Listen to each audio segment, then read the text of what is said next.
I'm Joe Stewart, the Vice President for Governmental Affairs at the Independent Insurance Agents of North Carolina, and I'm here with Aubie Knight, the President and CEO of the Big I here in North Carolina. Aubie, how are you doing today? Hey, good morning, Joe. I'm good. Well, anybody that's been paying attention to the news the last couple of days knows there's a big storm coming our way here in North Carolina. Yeah, there certainly is. We're keeping a very close eye on the forecast. It's certainly changed a lot over the last 36 hours. Still looks like it's going to be a very significant event for the North Carolina coast. I guess still to be seen the part of the inland North Carolina that's going to be impacted. Certainly the forecast for the Raleigh area has gotten a lot more favorable, but less favorable other places. So. Well, undoubtedly our members who are trying to prepare for this, just their own physical safety as well as to provide for the needs of their customers, we have resources as their organization, as their membership organization. What are some of the things that agents can utilize here at the Big I to help them during this time? Yeah, well, at this point, hopefully you've got your catastrophe plan in place, and that is being fully implemented right now. But certainly on a pre-storm basis, we have a lot of resources available about how do you prepare for an event like this.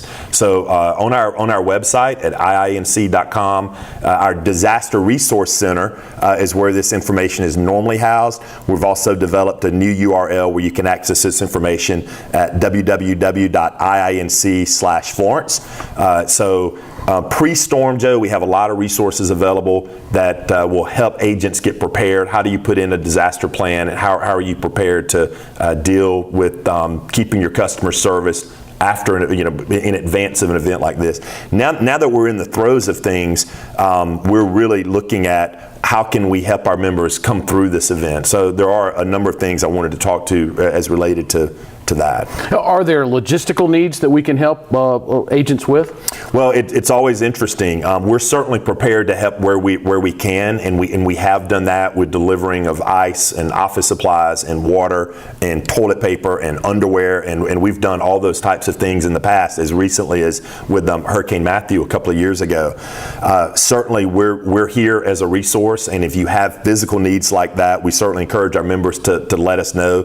Obviously, there are tons of relief efforts that are going on, anywhere from FEMA to United Way to the Red Crosses and many other organizations. But we certainly want to be here as a resource and help our members where we can. Well, and certainly as the response and recovery efforts are mounted by state and local governments and FEMA at the federal level, we want to be responsive to members who may have identified a particular problem in their community that needs tending by the official recovery effort. We're glad to take those calls and help facilitate that as well. Yeah, absolutely. Really, any way we can, whether it's helping navigate a regulatory issue. As you said, if it's something with the department, if there's any governmental thing that we can do, we're certainly happy to kind of coordinate efforts between those areas. Another way that we can help, Joe, and I want our members to be aware of this, is there's several avenues that we make available exclusively to our members for some financial assistance as well. So I wanted to outline those, and then again refer people back to the website. Again, IIANC.com/Florence. One, if you are a member of our association and you are insured through one of our endorsed E&O carriers, so Westport Insurance Company primarily, let's talk about them. They do have a provision in their E&O policy called the Catastrophe Extra Expense. So Catastrophe Extra Expense is up to $25,000 that can be paid to an agency for incurring extra expenses to help them with the claims handling process for their clients. So whether that's overtime pay, temporary office facilities, gas for generators, those types of things, there is a provision in your E&O policy to provide up to $25,000 worth of expense there. In our facilities here, the headquarters for the Big I in North Carolina, is this a resource that our agents can turn to as well? Absolutely. This is our members' building, right? They own this building. We have a 17,000 square foot facility here.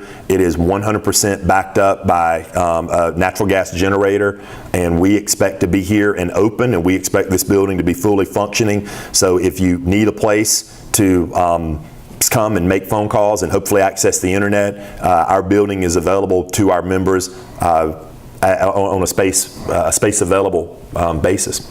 And again, we'll remain in contact with the folks at the Department of Insurance. They have a spot in the state's Emergency Operations Center. So any information that comes out from the official state effort in response and recovery, we certainly will communicate that to our members. But any other final concluding thoughts for our members that are out there and about to deal with the aftermath of a very significant natural disaster? Yeah, safety first. Certainly we want all of you guys to be safe. We want your employees, their well-being looked after. There are a couple of other financial resources available, including direct grants that can be paid out to your employees that might be impacted by this financially through the Trusted Choice Disaster Fund. And then there are also a couple of opportunities for short-term loans that are available either through InsureBank or directly from us here at the Independent Insurance Agents of North Carolina. All those details can be found on the website, and we're here to help. Please let us know what we can do for you. Aubie, thanks so much. And again, if we can help in any way, do not hesitate to contact us here at the Big I. Great. Thanks, guys.